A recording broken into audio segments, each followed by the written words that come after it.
This is the Affordable Housing Committee meeting of May 11th at 501 Highway Conference Room, live in person as well as via Zoom. Without further ado, it's over to the Chairman Steve Bradwell. Thank you, Mark. Just a couple of things. First, if you want to, you can move up closer so you could hear us and maybe see the presentation better. And also, as we go through, if you have questions, please state your name so we have it on the record. Thank you. So I'm Steve Grothwall. I'm the chair of the Affordable Housing Committee. And I want to thank you for attending tonight, both in person and those on Zoom. We're in the midst of producing the town's third affordable housing plan, and we couldn't do it without the participation of you, without your help and your suggestions. So thank you. The town's first plan was back in 1988 when Jackie Durrell was the first select woman. And this affordable housing plan, that one was produced well before it was a statewide mandate. The town was then and is today one of the leaders in the state in working to address our housing needs. In 2014, the town produced its second affordable housing plan, an update to our 1988 plan, and it was entitled Diversifying Fairfield's Housing Portfolio, Taking Control of Our Future.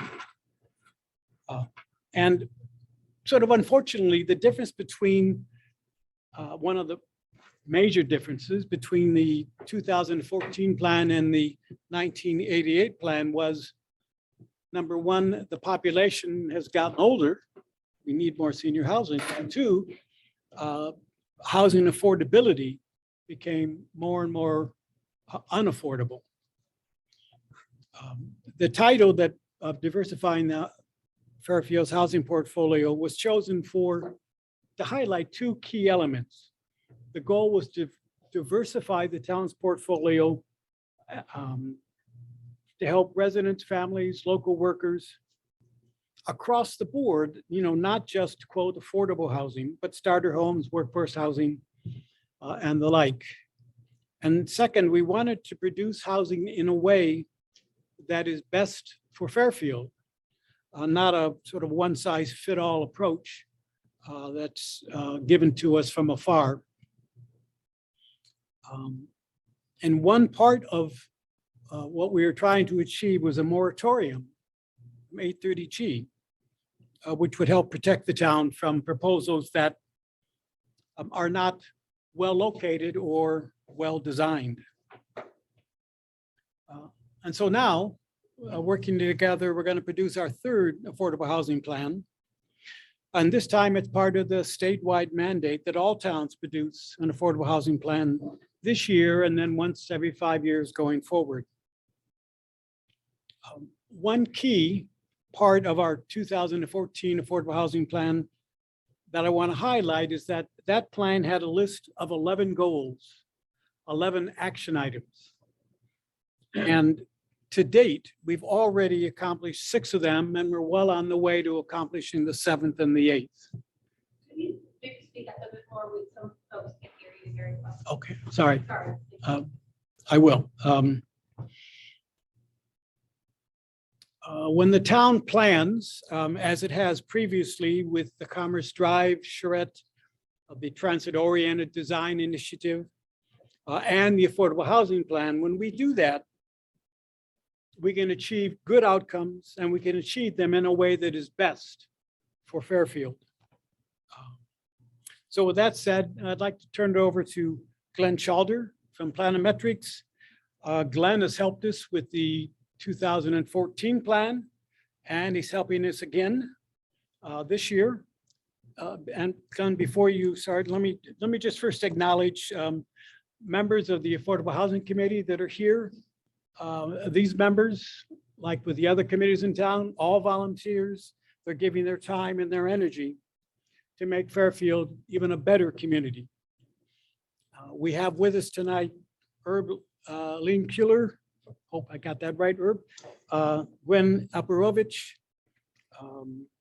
Anna Cristina Velez, and Joanne Zanka.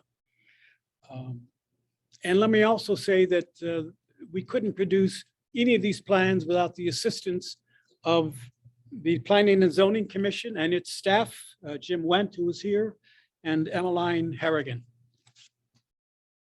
And Mark. So with that, And Mark.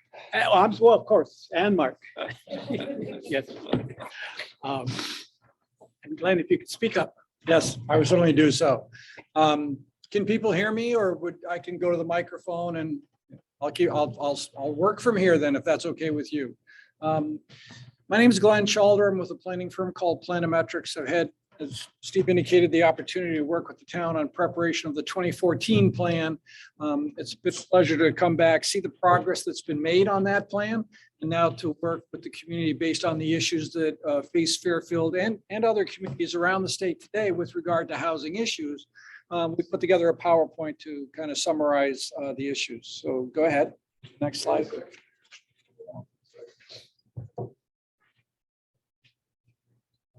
I don't know why that did that. So that's why.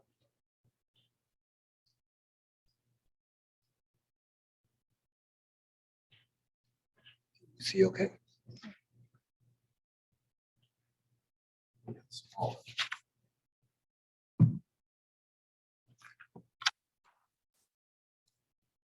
I think you hit escape, Mark, to, no, don't do that, actually. Don't do escape.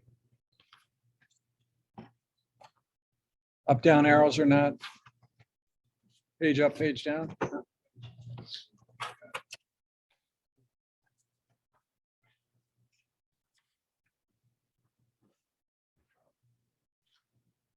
Have a spare USB port. You can try.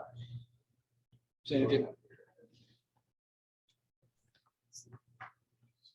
A moment for technical difficulty. Yeah, I apologize. I'm not a computer operator.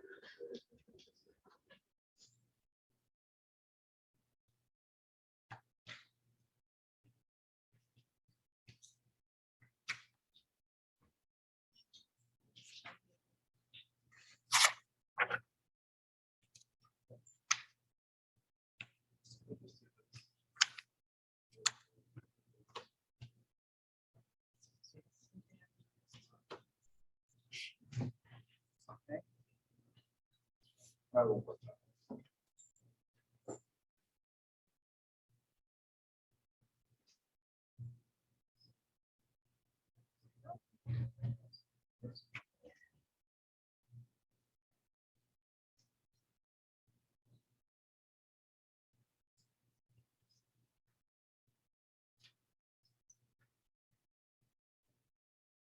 Good. Okay. Go to the next slide. Page down. There we go. Oops. Yes. You're gonna Just bring it over more. Go ahead. I think it'll work from there. Okay. That's one.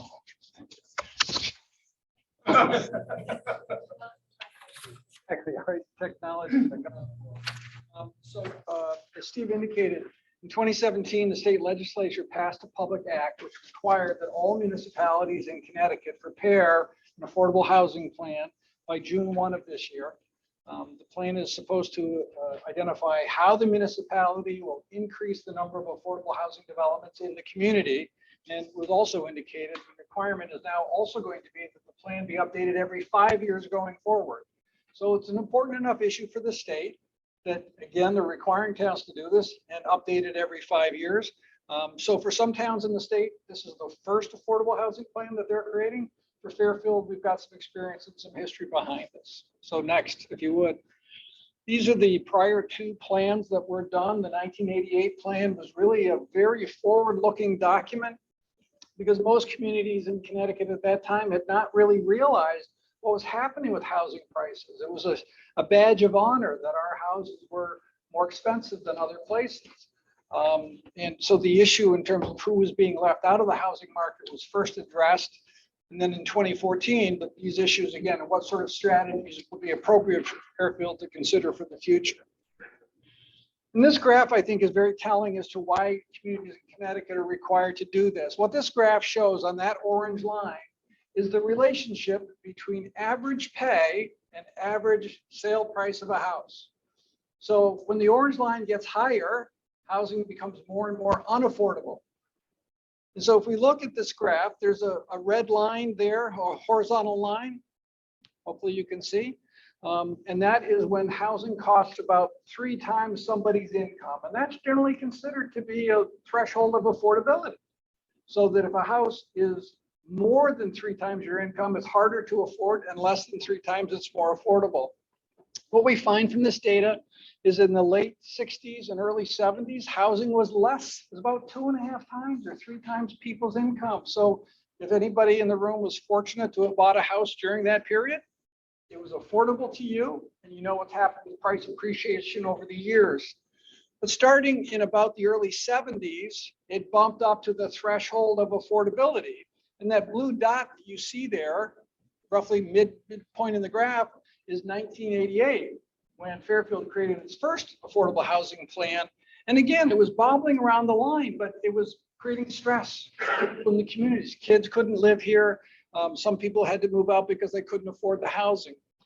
Then we move our way through till after the year 2000, and that big orange spike there is what we now know as the subprime mortgage crisis. And what happened was mortgages were easy to get. All you had to do was pay the closing costs, you were on your way. But it wasn't sustainable, and so housing prices crashed, if you will. And it was not long after that that Fairfield created its 2014 housing plan. But now, as you can see, the line has continued to grow. And in the last 2 years, with the COVID housing bump, we call it, in terms of rental rates and sale prices, it's become even more unaffordable. So this is why the state of Connecticut has asked communities to do this. Fairfield is credited with 608 dedicated affordable housing units in the community. These are units which are deed restricted to sell at affordable prices. That represents about, is that 2.8%, Mark? Yes. 2.8% of our housing stock overall. Census data indicated that in 2019, there were over 6,500 Fairfield households that were considered cost burden because they were spending more than 30% of their income on housing. So that could reflect a need of over 6,000 units, and what we have available is only about 600 units.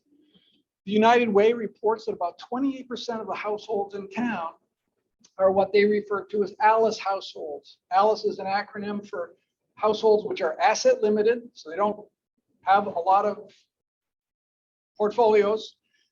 They may be living paycheck to paycheck. The IC is income constrained. They're not making mega dollars. They're making maybe minimum wage or better. And the E is they're employed. So asset limited, income constrained, employed. These are people who work at the grocery store, stocking shelves, cashier, Starbucks, Dunkin' Donuts, a lot of people, public works employees. There's a lot of jobs in our community that fall in that category. But the cost of living relative to their income makes housing harder for them to afford. So basically, we have a situation for the need for housing, which is more affordable, far outstrips the supply. And again, this is the issue that the town has asked us to look at. And there's a good reason to do so, because in Connecticut, we have what's called the Affordable Housing Appeals Procedure. You may have heard it referred to as 830G or Section 830G of the general statutes. And that says that if less than 10% of its community's housing stock meets these criteria, then the town is subject to the procedure where a developer can propose a development that doesn't have to comply with local zoning regulations. There have been a number of these in town over the years.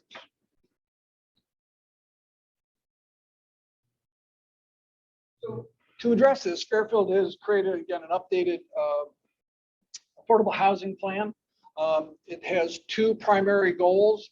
The first of which is to accumulate enough housing unit equivalent points, that is credit for accomplishing units, to get us a moratorium for 4 years from the 830G statute. So we get to decide now in that situation where we think housing should go, rather than the developer or property owner telling us where they want to put it. And so that, as Steve indicated earlier, helps us take control of our future. And then the second strategy or goal overall is to provide for a broadened range of housing types or choices. Since Fairfield created the 2014 plan, people have gotten in town, got about 8 years older, and people's housing needs can change over time. And so the plan wants to address that. There's also 2 documents that have been prepared. The one with the blue band on it is the long version, which contains more of the statistical and other information for people who want to dive deep into it. And then the other document is a 4-page executive summary, which summarizes the plan. So, but you can look at both or either one, whichever one you feel is best. So the strategies were categorized into sort of tier 1 and tier 2. And really they reflect the importance that the committee placed on these strategies overall, because we think they'll have the highest impact, if you will, in terms of addressing this issue. The first of which is that in our zoning regulations in Fairfield today, we actually have standards in certain zoning districts that requires that units be set aside and the percentage be affordable. And we're thinking that that percentage might be lower than it could or should be. So the first recommendation is to increase the affordability set aside requirements in certain zoning districts. This is a recommendation for the Planning and Zoning Commission to consider in the future. We're already doing this. Maybe we can move the gauge or the dial up a little bit. The other strategy is that for many, many years, Fairfield has had a designed residence district, which has enabled multifamily housing in some of the most accepted, desirable residential communities in town were built under this regulation many, many years ago. But it hasn't been used as effectively over the last 10 or 20 years. So in the realm of back to the future, recommendation to the Planning and Zoning Commission to go and revisit that regulation to see how it might be improved and tweaked to create housing which will help meet people's needs in a way that's appropriate for the community. The third strategy here is that Fairfield has a housing authority that manages affordable housing developments, both for the elderly and for families. The housing authority is able to address the most difficult housing affordability issues because they deal with people who are making 30% or area median income, 40%. These are much lower income households, but also elderly, et cetera. And for those units that get built, we get more credit and more points. So we'd like to help the housing authority meet those needs in the best way possible. And then the fourth strategy here is look at strengthening design guidelines and locational guidelines. Committee is not interested in affordable housing, but we're going to be supported by transit, access to shopping, bus lines, and then how it appears in the community are also recommendations. The next set of strategies are the tier 2 strategies. These are ones that we think are going to have a moderate and high impact in the future, and things that we need to be working on. The state requirement right now is that an affordable unit has to be deed restricted for at least 40 years. And the discussions we had with the committee is perhaps that's not long enough. If we're going to go through all this work of creating affordable units, but have them disappear after 40 years, it's almost like a hamster on a wheel. Can we actually get units which are affordable longer to help meet the needs of the community well into the future? We also recommended looking at ways to deed restrict existing units in town. There are units in town which already naturally sell at affordable prices, or maybe they did before the COVID housing bump. But could the town look at ways to acquire deed restrictions on those properties, to restrict those prices? And then the third recommendation is identify ways to allow more types of housing in more areas in the community. You may think about yourselves or your parents and or how your housing needs have changed over time. And are those choices or future choices or desirable choices for you or others you may know available in Fairfield? Or could we in fact have for small housing for an aging population, et cetera? Next, Mark. We also recommended some key supporting actions here to support these efforts in the future. The first of which is, in addition to the work of the Affordable Housing Committee, having staff capacity to be able to support these efforts in the future, so that we're able to follow through on these and implement the Affordable Housing Plan, to update standard documents. So rather than have every development create its own type of documentation, which creates an administrative nightmare, We should have a consistent set of documents that everybody's required to use and makes it much easier to keep track of the requirements for different types of developments.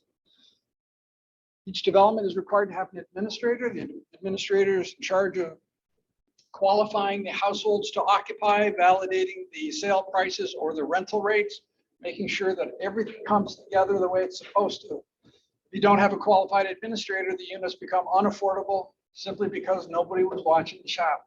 And so we're recommending here that the administrator be approved by the town.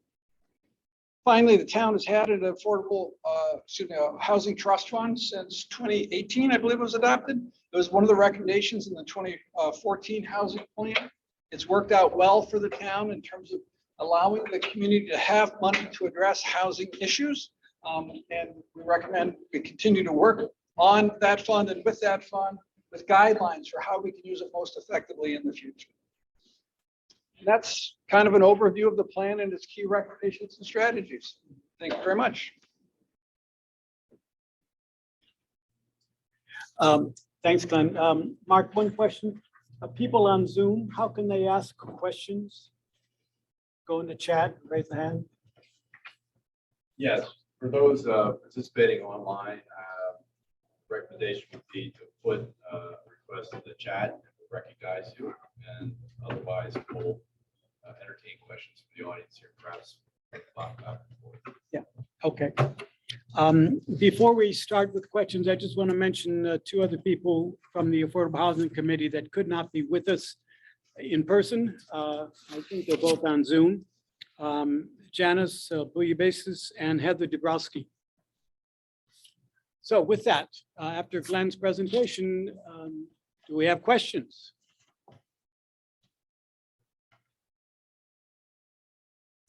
Everybody's in agreement? That's good. I can see a question coming. I had more of a statement. Yeah. Go up. If you do have a comment or question, could you come up with the podium so you can capture it on one? Can I adjust this? Okay, okay. My name is Alexis Harrison. I think most of you know me here. I'm on the Town Planning and Zoning Commission. I speak as an individual, as a Fairfield resident, not on behalf of the commission. First of all, I want to thank you guys for doing this. I know it takes a lot of work and diligence, and this is a really comprehensive plan that I certainly support.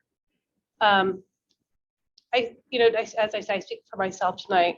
And I think many of us have been frustrated with the restrictions placed on the zoning commission by 830G. As I sit at hearings, I'm always struck by the impact of the law that impacts our town's residents, our neighborhoods, and most importantly, our natural resources. We have some, but not enough discretion to make well-founded land use decisions that will permanently affect our community. As you know, only towns and cities which have 10% of their housing stock classified as affordable are exempt from 830G. Now, when this law was enacted, 30 years ago, we started off with a large base of housing stock that had very little affordability. So the way 830G is structured, it's really a mathematically impossibility for us to ever, meet those laudable goals of that 10%. I'm sure, Mark, you can, weigh in on this, but I think we would have to create about 1,500 more affordable units just to reach that 10%. And that's just creating affordable units, not anything else. So I just have two things to articulate tonight when it comes to this plan. And I think we talked about this when we had our joint meeting now a few months ago, which we really appreciate as a commission. I think our town, we really need to be in charge of our destiny when it comes to creating affordable housing. And that includes acquiring land that we have, whether it's, distressed or unused commercial space, so we can create affordable housing the way we want it, the way we envision it. We don't have to be at the behest of the developers all the time in a reactionary way. I'd also like to see, more money in that trust fund, which is a really laudable thing that we're lucky to have. There are significant financial incentives for developers to create affordable housing, and the town needs to grow our capacity to invest. Land is a finite resource. I always say that. And the more that we can be in charge of creating a diverse housing stock, I think the better off that we'll be. Time and time again, as I said, we're at the behest of developers to create development and not us, the people. So I would like us to be in charge of our destiny a bit more. Again, thank you very much for this. Thank you for allowing the public to be here tonight. This is a hot topic in town, and you guys are doing really hard work. So thank you.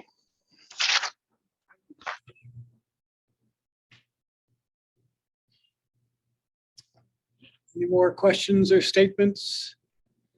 Comments? I'm sure. Yeah, go ahead, please. If you wouldn't mind coming up, it's just so we can pick up your.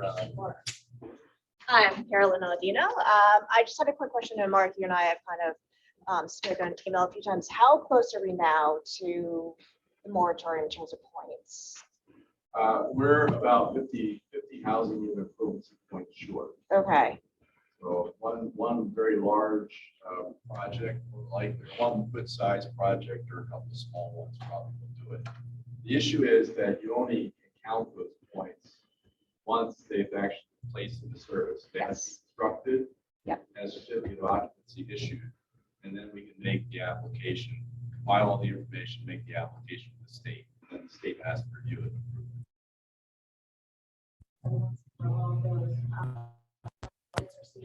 and then you turn in the application to the state. What is that, a couple of months? It's about a 6-month process.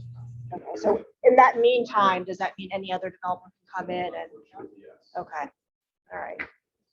Just one other thing, if I can add to Mark's statement.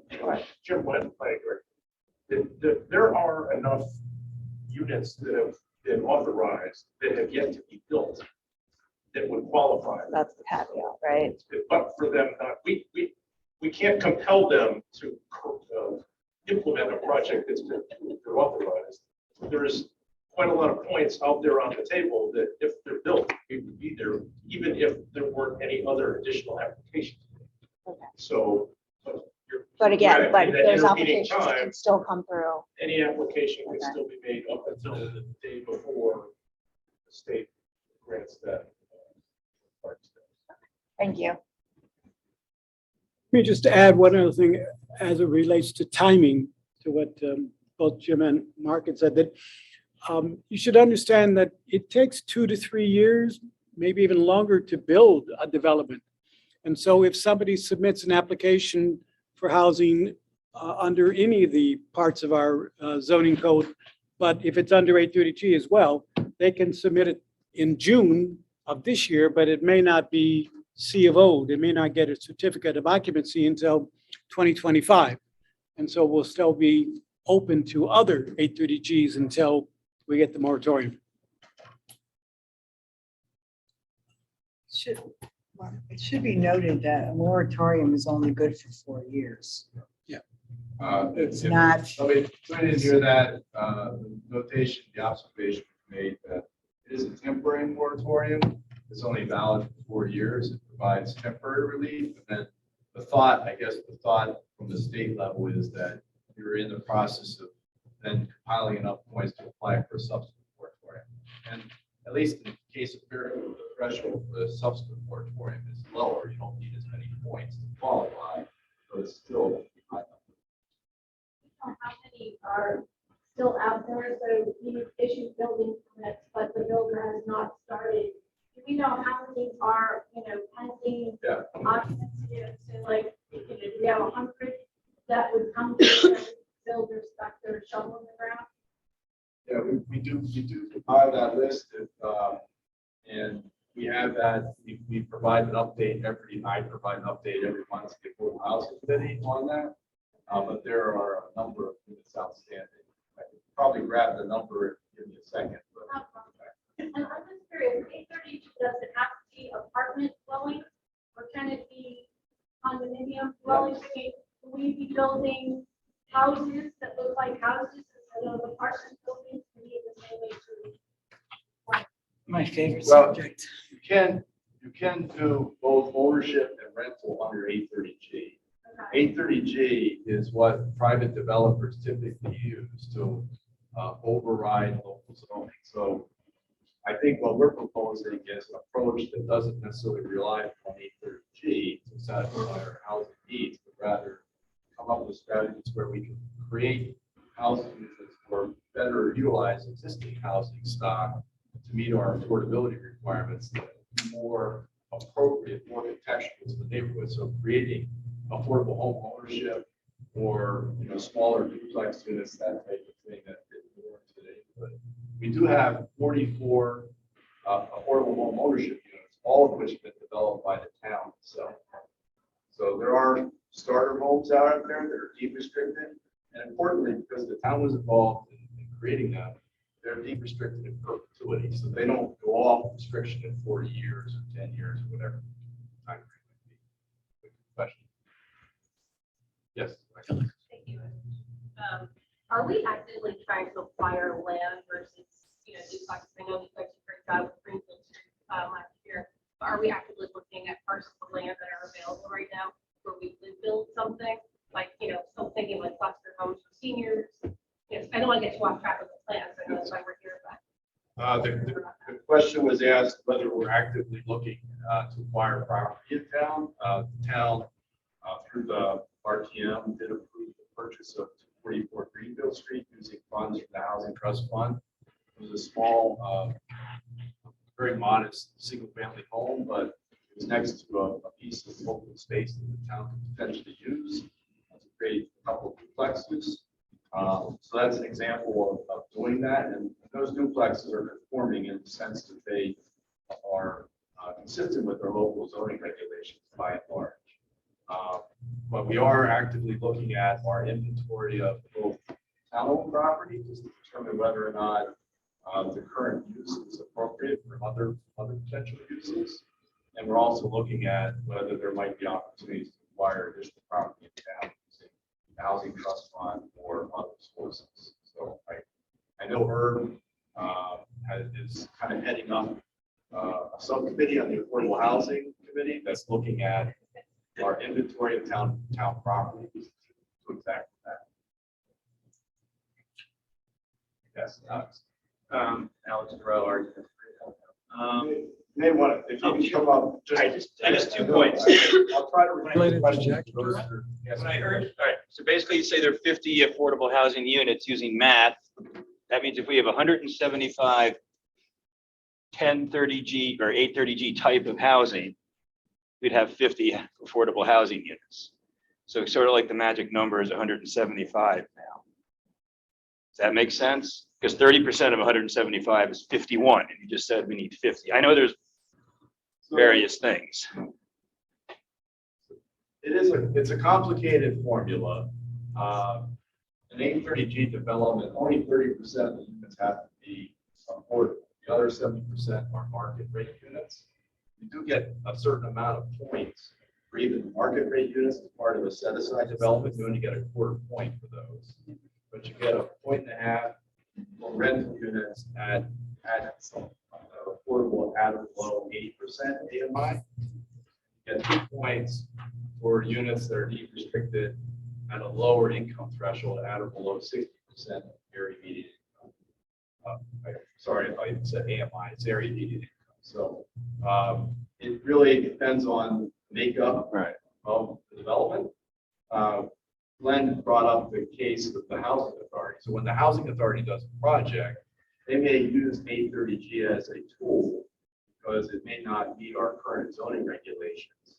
But when they do that, they typically do 70 or 100% affordable and maybe a very small fraction of market regions. So those developments, for example, when they redevelop Pine Tree, that points out to about 100 points for that development, a 50-unit development.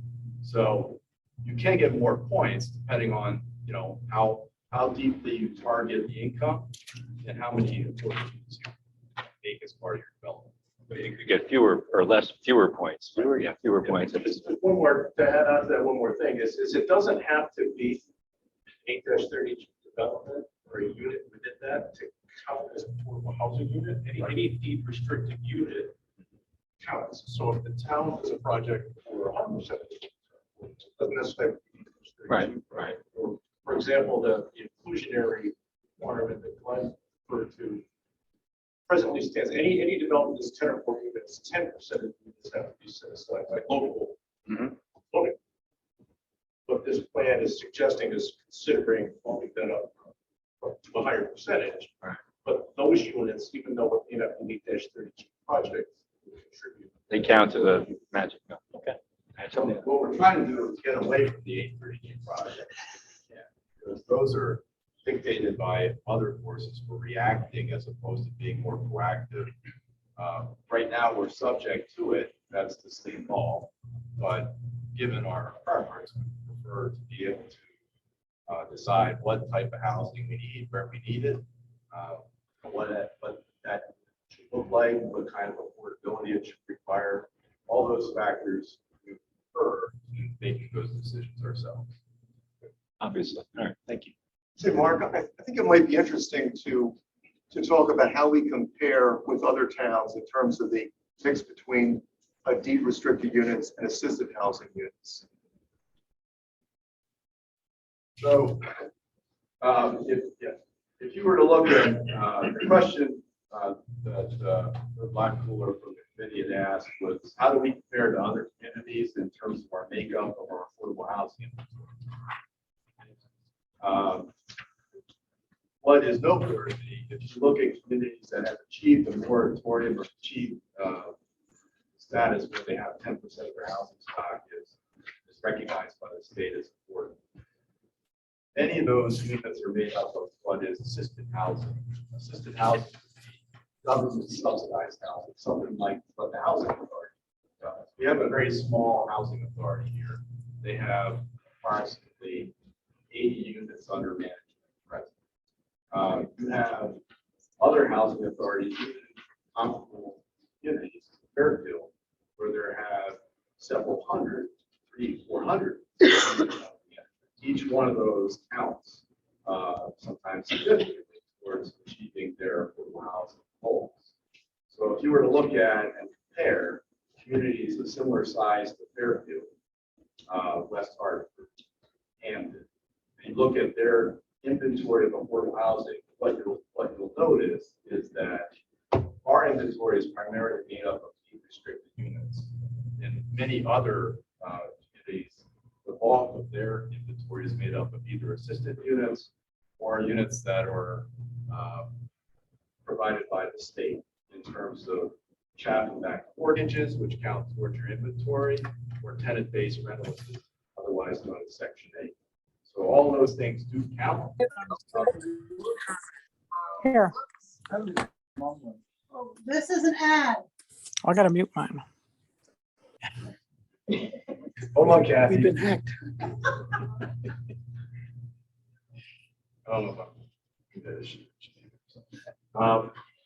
So it does matter. I think the point that we're trying to make is we have a harder task ahead of us because we don't have as many units in our inventory that are Section 8 units or assisted housing units managed by a housing authority. And that just means that, you know, our work is cut out for this. That's all.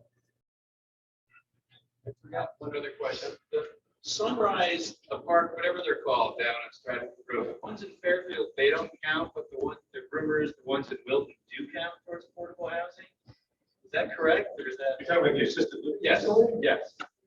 Yeah, none of those units in the assisted living facilities are below market rate units. I'm not sure what they may have done in Wilton. Wilton has some that's subsidized by the state. Ours are not. The assisted living. Yeah. I don't know how they got it. But Carol. So I have a question. We're talking about kind of taking more control of our own destiny in terms of diversifying our housing portfolio. I know that housing trust funds have hit town purchase. Is that another thing?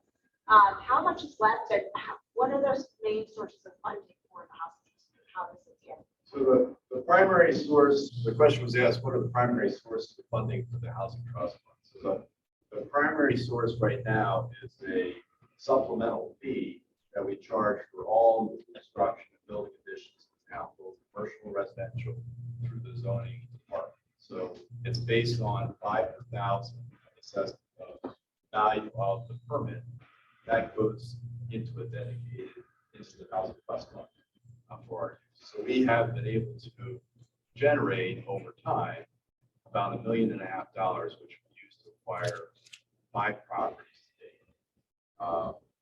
So, and our thought process was that it's our contribution to allowing affordable housing development to be preserved or created would be to provide the land. Oftentimes, the land is very expensive around here. So if we can provide a subsidy by making the land available to the developer, we can meet our affordable housing goals. So that's the thought process behind it.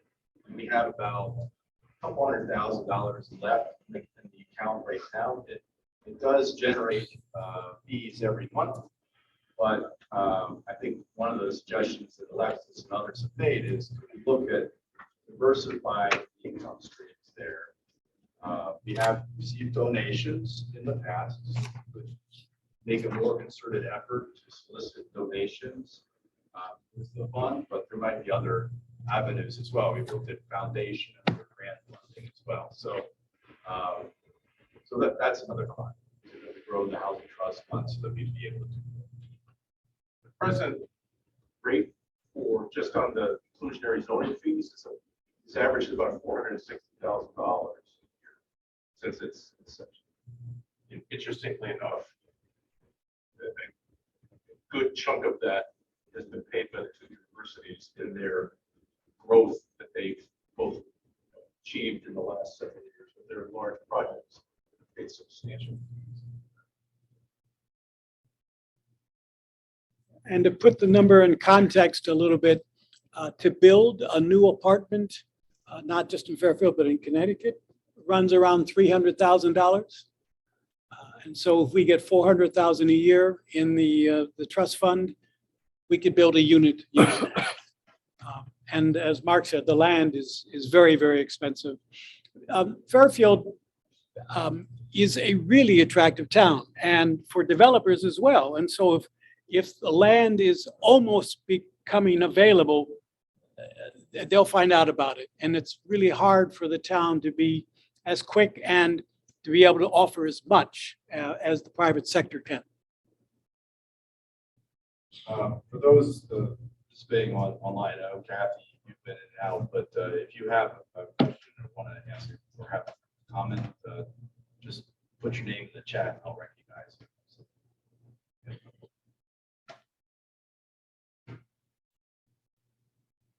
Other? Yeah, please. I don't want to. I don't sit there. I like the conversation better, but I'm Jennifer Loya, 134 Old Orchard Park. I think one thing that I'm hearing is, I mean, 830G is, to me, killing our town in certain ways. And this, I'm going to speak to the giant building that they want to put downtown next to the Sacred Heart Community Theater. And they come in with a proposal. I don't know, there were a lot of questions about that proposal. They withdraw it, and now they've come back with 830G. And it seems like with these large developments, I've never heard a traffic study done by a developer that says traffic is going to be a problem or this is going to hurt the environment. Is there any way that the town of Fairfield can require an independent traffic study? I mean, the residents are put under such a burden, and so is the town, to go against these developers and their lawyers and all this money they have. And here we all are taking our evening to do all of this, as you guys have spent all of your time, but we always have to take the word of the developer. And I mean, I don't want to get into that project too specifically, but I think, you know, there's been a lot of Facebook posts about that, and people all of a sudden go, oh my gosh, you know, what is going on? And they also misunderstand what's going on because they don't understand that this is a state law that's tying our hands. But if I want to go put a deck on my house, I have to jump through hoops. Yet these developers are walking in here, and I know you all know that, but it's so frustrating. And what worries me most about what I'm hearing tonight is that this is going to go on for years. That we cannot as a town, and I'm not blaming you because the cost is so expensive to buy land, to build, takes time. But if we're so many years out from even meeting a moratorium, how do we stop any of this? It's just, I'm probably just repeating all your frustrations for you, but I know you all have, and maybe you can speak to this, some of the ideas in there to diversify the housing from these big developments, but do we really have the funds? Do we really have the ability to do any of that right now? I will say a couple things. No, go ahead. So firstly, I think some of the strategies we'd like to see if we could work with the Planning and Zoning Commission to come up with an alternative where a developer might make a reasonable return on their investment, something more at scale, more appropriate for surroundings, rather than go 830G. We think that maybe if we meet some of our regulations, we might be able to achieve that and provide an alternative. That's not to say that everyone would exercise that, but Right. part of it, we don't think there is a viable alternative. And people have just said, well, it's the difference between here and there. I'm just going to go 830G because it's the path of least resistance. But to your earlier point, I'll defer to Jim a little bit. And I know you want to make a point. Staff is the first line of defense. We do have engineers on staff. We have our conservation administrator, and all those folks, the fire chief, they all have an opportunity to review the plans, the traffic reports, the drainage studies, and the like, and provide comments. And sometimes those are useful in terms of identifying gaps or issues or problems with their presentation. Sometimes that gives the developer an opportunity to withdraw it, recast it, address those concerns. Other times they forge ahead and it might be a fatal issue in terms of that application. But you're right, the deck is kind of stacked against us to begin with. But Jim, you want to call up on that? You're correct that you're expressing frustration that we've all shared. And the reality is that, the thumb is on the scale for these. I don't want to get into any specific development, Right. but we've had a mixed track record on appeals. The standard for appeal to be, for a denial of a project to be sustained on appeal, there has to be an identifiable public health or safety issue that here's the nebulous part of this, that overcomes the need for affordable housing. That's a subjective test. Over time, the courts are becoming more and more hostile to the municipal side of that argument. But we have had two examples where a denial of an application has actually been upheld. One on a driveway sightline issue that was sustained, and another on a demonstrated past need for emergency evacuation in a flood zone situation that was deemed to be inadequate concern that overrode local housing. So we're not. It's not. Look, we don't have any defense in the arsenal. It's limited. The deck is stacked against the Commission in that the burden of proof is on the town. Right. To make that demonstration. So where there is an opportunity to have an actual, identified public health or safety issue, we've had two cases where a denial has been upheld. Others where we thought that perhaps emergency access issues might win the day, and of course, yeah, you're right. That's a perfectly legitimate issue, but not good. So you're paying. And as Mark said, what part of the strategy here is to create alternative investment options for someone that might get a greater opportunity than they have today, but maybe not quite as dense as they could do with their neighbors. I know you. I'm watching Catherine.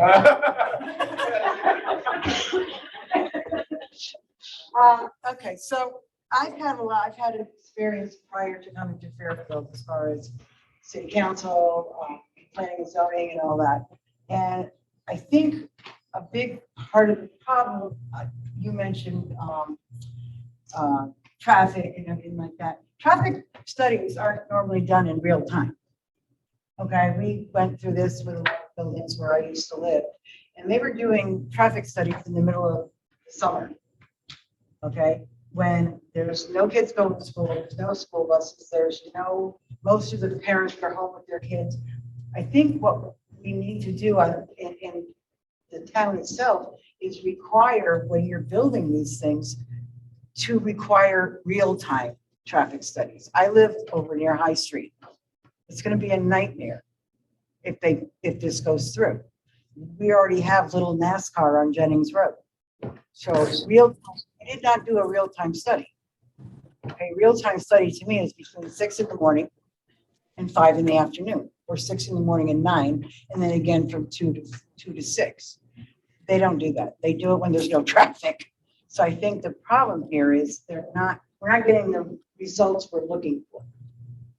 Real And results. that's something that Because they're not real, yeah, right. not real There time. were studies that are done during So I COVID think- for some projects. Right. And then to what Lexi said before about acquiring properties, they all know I'm a big proponent of pocket housing. Okay, I don't know if you know what that is, but pocket housing is a neighborhood. Like buildings where you can have seniors, you can have veterans, you can have families with children. You can have a mixed community where everyone grows up together and kids have places to run, they have places to thrive, they have places where they get to know their neighbors. You can't bring a child up in very tall brick buildings. Sorry, it doesn't work. I was born and raised in pocket housing in Westport. They had it back then. It was the very first one that was ever built, and we moved in when I was 4 months old. We lived there most of our lives. And it was a big neighborhood, and it was a family. Everybody knew everybody, this is the kind of housing we need. If we're going to appease 8-30G, we want to be inclusive of everybody. So that's my biggest thing. But as far as the traffic studies, they're horrible, absolutely horrible. We actually took 2 of them to court to get a real-time study. Let me recognize Kathy who's waiting, driving. Hi, can you hear me okay? We can see it too. Sorry, I had some family stuff going on. I didn't hear most of the presentation, but I have just a couple of points and observations just from my perspective. So my overarching theory is that conservation and wetlands, 2 different agencies, should be involved in any land use decision. And we should all remember that wetlands is the first line of defense against inappropriate development. So with High Street, that was another one, right, Jim? It got to us. We approved it based on zoning, but wetlands denied it. That went up to court. The court went with the Wetlands Commission, although you could tell reading between the lines it didn't want to. Because unfortunately the record is replete with all kinds of things about how bad our ratio is getting and everything else. But nevertheless, wetlands has broad discretion like most commissions do. They don't have the burden shifting that 8-30G has. So I think we always need to remember if there's wetlands on the property, our wetlands agency and our staff needs to be very, very aggressive in defending our resources. Then it may never get to zoning, or if it does, if a wetlands is denied based on good evidence, it's not the same standard as what's in 8-30G. It's not governed by 8-30G. But then as far as just in general, open space preservation is very important. Natural resources are very important. And I don't believe the remedial statutes that are intended to protect our resources are superseded by 8-30G. And I think we always need to remember that. My final point is, I do think we do have discretion on the zoning commission, not a lot, but I think we've had good input from the other departments, right, Jim? Like police and fire and even engineering. I'm wondering if we could actually have a budget to do our own traffic studies. I remember on Fairchild Berwick, that was one of the ones you referenced, based on both flooding and also intersection service. It was turned down, upheld on appeal. We had a lot of fire and police that did studies and turning studies and things like that got involved early on, mostly because neighborhood opposition and many RTM members were involved with the neighborhood. I would love to see more of the town departments weigh in earlier, maybe even at the code review level, so that it doesn't get on a moving train and it's just hard to deal with later on. Then we're stuck with these bad developments in bad places. That's pretty much my only comment, my observations. Thank you. Thanks, Kathy. I'll mute myself. President Lewis.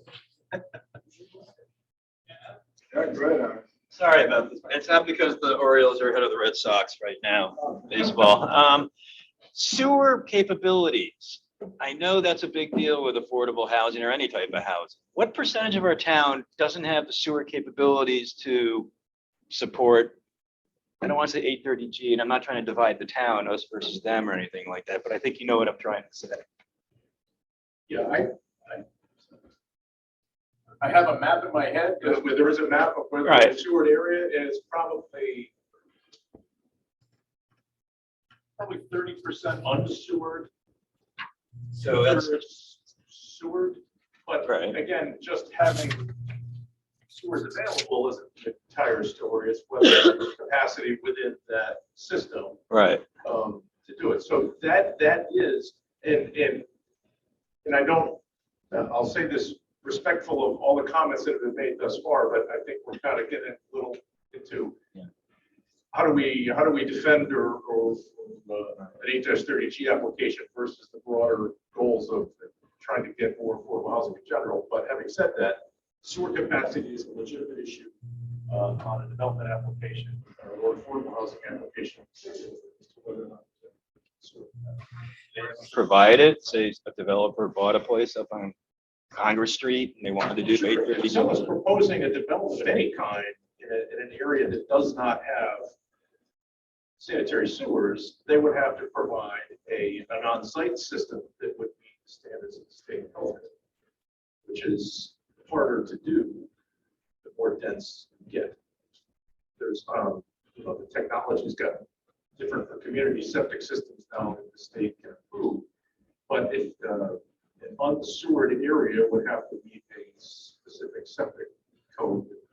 State code. So it's less likely they would have I mean, obviously, I'm not being a lawyer. Fair to say it's less likely Right. a dense project would be located in an area that is not served by. That's all.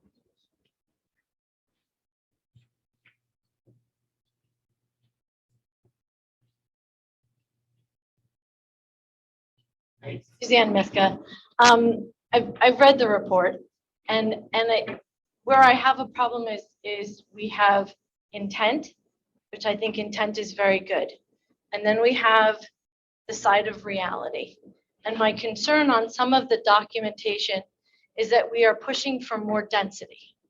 And as someone who lives in an area that has been designated TOD, transit-oriented development, and in looking at the big blue circles, that is our center of town. It is the center of Southport. It is going into the Black Rock section, and it is all in one area. And I have to tell you, as someone who was born and raised off Reef Road, to watch what is happening under the guise of development is awful, absolutely awful. The fact that we had neighborhoods that have now had houses taken down and 9 condominium type units put in with probably not enough parking for each one of those units is just deplorable. And to see that we are now still talking about increasing density is alarming. I, for one, at my home on Reigate Road, is going to have a 5,500 square foot home built on the lot behind me, which is less than a quarter acre of land. It's substantial. It's dense. It doesn't look like the neighborhood. It is taking the neighborhood, if the realtor gets the price. My house will be the highest I've ever imagined at $535 a square foot. It's insane. And the fact is that these builders, using the guidelines of what we've already established, are able to figure out where the variance is and how they can go 3 stories high or 5 stories high or whatever stories high they want to go and still get away with it. To hear when we sat at the Penfield meeting and talked about Todd, the goal and vision being presented to people of a 5-story, structure coming through the Fairfield Town Center, right? With retail on the bottom and people and apartments on the top. Is that what we want? So everyone came to Fairfield and bought in Fairfield and have lived in Fairfield, like my parents and their friends in a Fairfield. We have a gazebo. Eventually, maybe we'll sell the gazebo and we can build another 5-story building and it will be 830G and we'll all be excited about it. But I have to say, I'm alarmed that while I appreciate the intent, and the intent is, yes, I would love a neighborhood where people have homes and grass, and we've welcomed people into our neighborhoods, but that's not what we're doing. And it's not just the 830 developer who's not doing it. You're seeing it all over. Anything off of Old Field Road, all down by the senior center. Like, the housing development is ridiculous. And then that leads to what? Then we're going to have to go to the Board of Ed, and the Board of Ed's going to come back and tell you they need more classrooms. So I'm trying to understand, is Fairfield's future apartment dwellings where we have a transient environment, or are we trying to create a Fairfield where you have home ownership, you are vested, you're a voter, you come to meetings like this to be a participant? Because I'm confused. Like, we opened the door with Metro Center, okay, under the guise this was going to be the hallelujah moment. We were all going to pay less in taxes. We were going to have this great big building with a hotel, and all we had to do was change the sewer line and change the zoning regulations so they could build it. And then they didn't build it. And then we came back with Todd Development, and all we had to do is change the zoning regulations and they will build it. They haven't built it. But the guy in front of it just sold their building that maybe it cost them $300,000 to build for $93 million. The apartment rents are $3,500 for a 1-bedroom unit. I don't know what we're trying to do here. I really don't. And so to read that we are still targeting the Todd-oriented areas, which happen to be the ones where we are watching major development, not 2-family homes, not homes that blend in. We are taking small plots of land and sticking huge McMansions on them, and we're saying, yay, this is great. And You're raising a couple of different things, which is mansions you're talking about on the beach or under existing zoning regulations. You know, they're currently going through a plan of conservation development update as well as the 23 rights. Perhaps that might be an appropriate. well, if you go on Old Field Road, right at the intersection of Grief, but wait a second, no, None of that's affordable. no, what I'm saying, no. And what you're building and allowing to be built is you take 2 houses down and you build a 9-unit condo unit. I disagree with any of that. I'm just saying that we're looking at the affordable housing plan, and none of those examples provide any affordable units, or they're built under our existing zoning regulations. Which you're still allowing for new density requirements, correct? You're asking to be able to put subset housing on a lot that already exists, correct?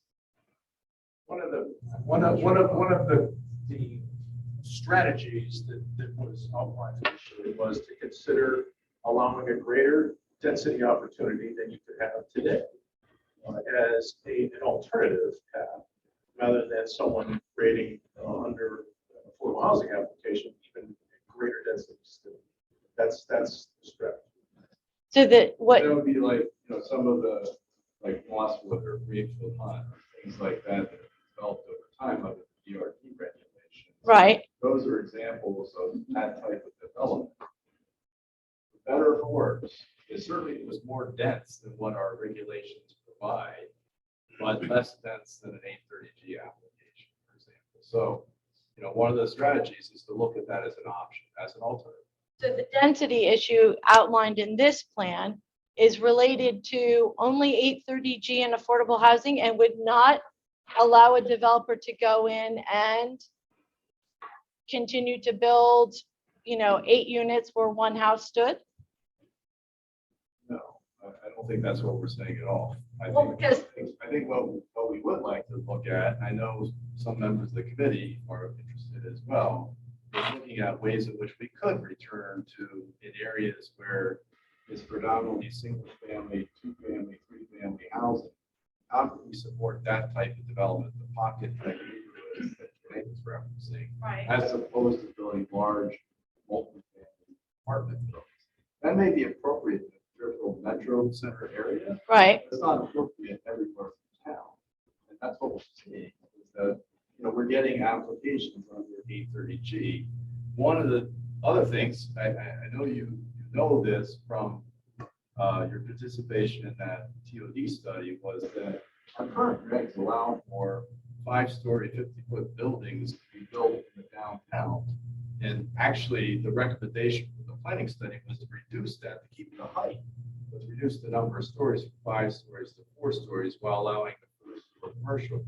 We're not seeing that either. So I think we just need to look at what our options are and figure out what's the best path forward. But it shouldn't be, all in one direction or all. It has to be a variety of different strategies that are appropriate for the neighborhood in which that development is placed. Now, what does the developer get? So if we designate areas as transit-oriented developments, which it appears that, originally the goal was that Metro Center was a transit-oriented development, and the area around Metro Center was going to be that. Okay, then it looks like on the documents of the affordable housing plan that is now more centrally located to the center of town, Southport. And so my question is, okay, if we do a designation, or maybe we don't even have to do a designation, maybe the state designates it, I have no idea, but how does a TOD designation, right, help the developer versus the town? Like, There has to be a trade-off in benefits. So it can't be, you need to provide enough incentive for developers to construct the building and make a return on their investment. But at the same time, if you're allowing a developer to build something other than what is permitted, there should be some discussion of what's the public benefit, what's the trade-off, what's the town receive. So I agree with you on that. because that seems to be what's missing in the discussion, right? It seems like we went and opened Pandora's box and said, we'll do this transit-oriented development because handshake, this is a great idea. And then it didn't really it hasn't come to fruition. There's a lot of promises being thrown around, but we have nothing there other than the asphalt that it sits on. Now, the other question I have is, how long does a permit get to hold? So you're talking about the fact that we have builders who have 830G, have been approved, but they haven't shovel-readied their project. How long do they get to hold a permit with the town before they have to start digging the hole? Well, we can't compel someone to perform once an application is in. You can't put a time limit on the. Okay. The state statutes define for how long a permit is valid. Okay. Site plan approval. And with legislature last year recently extended that to 14 years. Okay. So they can come in front of us and take 14 years, i.e. Metro Center. I guess we're almost on 10. So that's what it is. They can literally shovel ready, but not have to go through with it. Again, any type of development is an investment choice, right? They're either going to perform or not. They make an application, and if it's authorized to proceed, again, they have to decide whoever's going to build it Right. has to invest the money to do it. We can't compel them to perform once an application is performed. But they basically get 14 years from the day that TP&Z signs off on it before the application would be rescinded. Right. Okay. Yeah, it's like way too long. Yes. Did you say 14 years? Yes, sir. I learned something new myself. Just go back to the plan that we're talking about. This is a really good discussion. What are the next steps after it's approved? Like, are there metrics that we have to meet with state? Like, what happens next, basically? After And A30G is approved locally. After so I adopted one of the implementation. So the requirement under the statute is that we have to submit a plan by June 1st. Right. So after this meeting, I think the Affordable Housing Committee is planning to meet next week to consider all the comments and feedback they received both tonight and in writing. And then we'll make whatever revisions they do are appropriate and adopt the plan. That'll be presented to the Board of Selectmen at their meeting on the 23rd, and then from that, we'll go to the state for their consideration. After that, what we try to do with the plan, what we did with the 2014 plan was to create some action items and assign various responsibilities so we can track and what we're trying to achieve, who's responsible for implementing it, and then have a matrix so that we can evaluate progress over time. So I envision a very similar process for this one as well. But there's no bureaucrat Hartford saying you didn't do this or this. No, there isn't. It's self-evaluation. It just, at the moment, who knows what might be coming down the pipe, but at the moment, you just have to submit the plan. There is a working group that is reviewing plans and providing some recommendations, I suppose, in terms of best practices. But there isn't any, correct me if I'm wrong, but I don't know of any other At this point in time, this was, authority or Yeah. something. if I may, Glenn Schalder from Planometrics. There's the requirement at this time, because this is the first round of these required affordable housing plans, is that they be submitted by June 1. There is no statutory requirement for what needs to be in here other than increase the number of affordable housing developments in the community. As Mark indicated, there is a state task force that is looking at these plans. So by the time the next 5-year update comes around, there may actually be some additional standards or requirements. But at this time, the requirement is that all towns get their plan in by June 1. And if they're unable to make June 1, tell OPM when you're going to have it done. I'm actually one of the subcommittee, part of that working group, so. Great. Thank you. Thank you for your effort. That, so, okay, you submit the plan, but so you're saying there are no metrics, so, submit it to Hartford, but you're not saying in 5 years, we're gonna try to have X amount of units. No, we built those in ourselves in our plan. We've identified. Coming down, saying, what our okay, well, have goals you, have you met that? Okay, but again, all right, so I guess, again, it's not a metrics, right? In 5 years, you don't know what's gonna happen. And we have a specific number of housing units we expect to produce by each strategy, timeline associated with that. It is a planning document, so it needs an additional step to actually implement these things. We'll need, and that's why we work very closely, as Alexis knows, with the Planning and Zoning Commission. Some of these have associated that we might have to make some amendments to our regulations to accomplish some of the objectives here. So Has anyone elucidated in terms of, are there penalties that if you don't? not from the state, no. Not at this time. No, but just Yeah. more globally. As I'm sure many of you are aware, if you are disinterested in this topic, you're likely aware of what's been happening in Hartford in terms of dialogue about state mandated regulations versus locally controlled regulations in terms of housing production. If towns don't become more proactive in creating more housing units, the more likely it is that that dialogue and momentum and state mandated regulations become imposed versus local regulations. So I think what the state is trying to do here with this whole program and requiring affordable housing plans is to create those units broadly without having to impose a greater regulatory scheme on municipalities. But if those units don't come across statewide, the greater likelihood that more and more types of state mandated regulatory authority. Just my own. I know if I follow up to that, I guess, the zoning commissioner, can the applicant come to us and say, well, this is in your affordable housing plan, so you must adhere to this? Like, did they kind of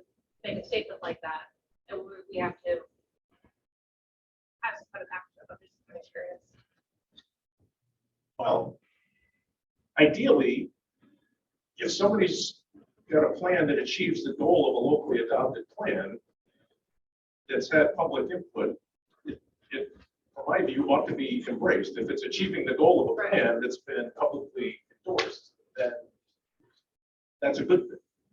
So the idea is to create goals and objectives that it can be embraced rather than fighting a fight for a project that maybe doesn't achieve these goals. So can I just ask, again, and maybe I'm speaking a little bit out of ignorance, but again, I've lived in this town since 1960. And you see what's going on. The huge monstrosity that used to be Lynn's, the big thing next to St. Thomas, next to Mosswood, and we all see it every day with the whole Metro Center. The density is happening. So where did we mess up? Is 10% too low? Why didn't we make it 20%?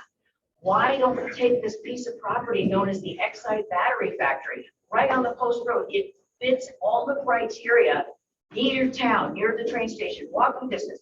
Why don't we buy it and make it 100% affordable housing? Like, what are we doing above and beyond what's already been done? I mean, how many more dense property? You're going to give 10%? That's $3,500. It's not affordable housing a month. So, I mean, that's what I can't wrap my head around. We're watching it before our very eyes, this town that everybody wants to live here for a reason, and it's becoming the skyline. Everything's changing. I get it. I'm supposed to like change, but it's not meeting the criteria for this affordable housing. So fix it. Make it 20%, double, just like that. So two of Like the West three, Village, by the way. two of the three developments mentioned were actually under 830G, so 30%, 70%. So one of the considerations that we have when we create a regulation, we want to create an alternative to going 830G.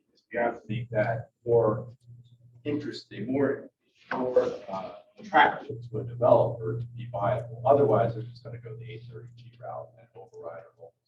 So I think cautiously, initially, we're very cautious for the 10%.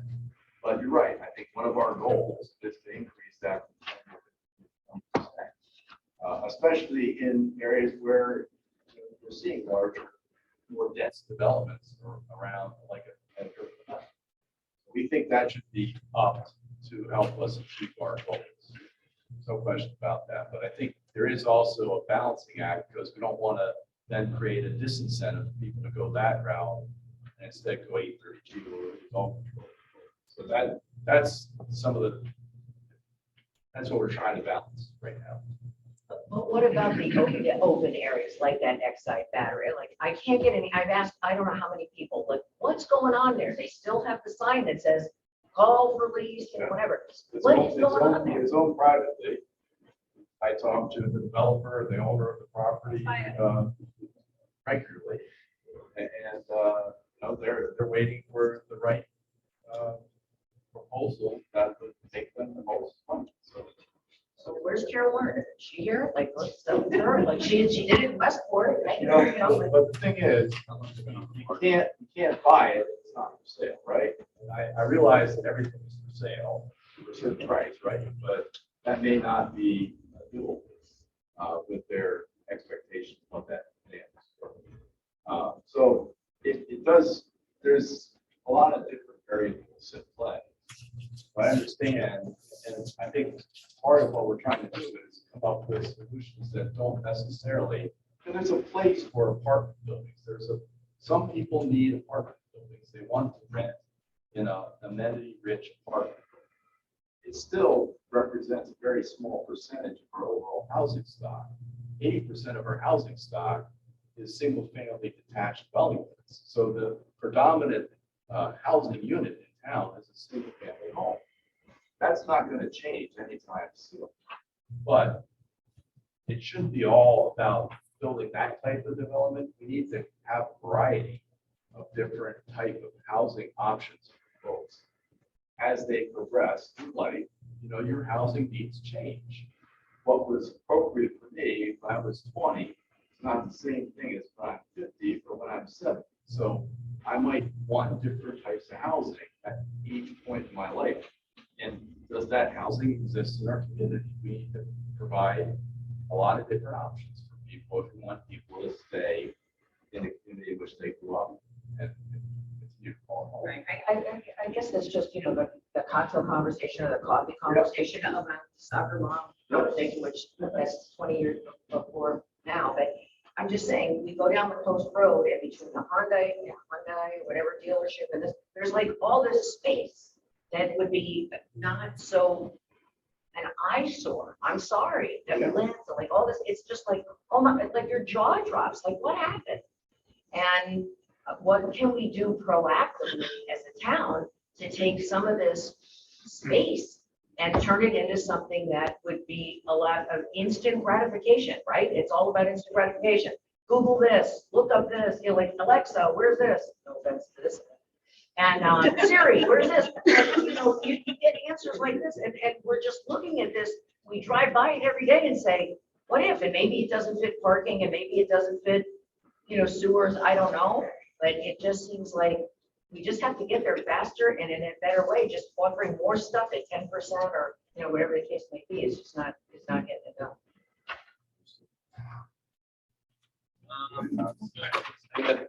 I may be out of right field. These buildings that have parking spaces underneath them, is that solely because of space or is it manipulating some type of building regulations and things like that? Or am I not even in the right building?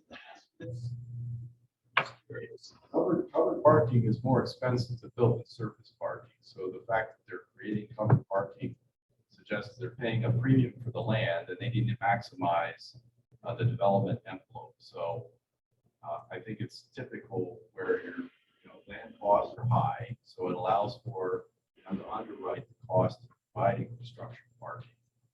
And that's a pretty common technique, which is to build it on a podium, park on the first floor, the ground floor, and then residential above. So that's not typical when you have pretty high land costs. Yeah, typically one of the most constraining design elements of what you can ultimately build is how much parking you can put.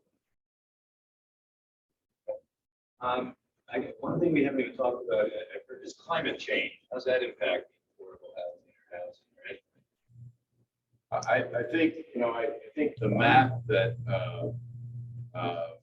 there was a map provided in the plan that indicates areas that are supportive of housing density and areas that are not as supportive of housing density. And that's just a recognition of facts on the ground. It's not necessarily suggesting that we should focus our attention solely in those areas that support higher density development.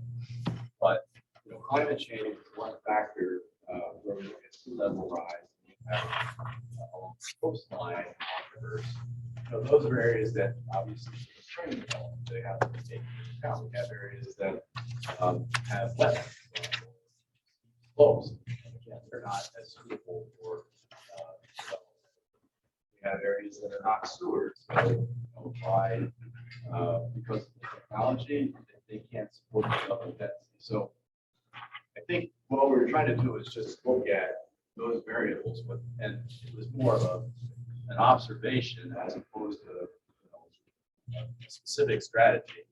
But I know that's part of what you're, sea level rise is one factor that we obviously plan for.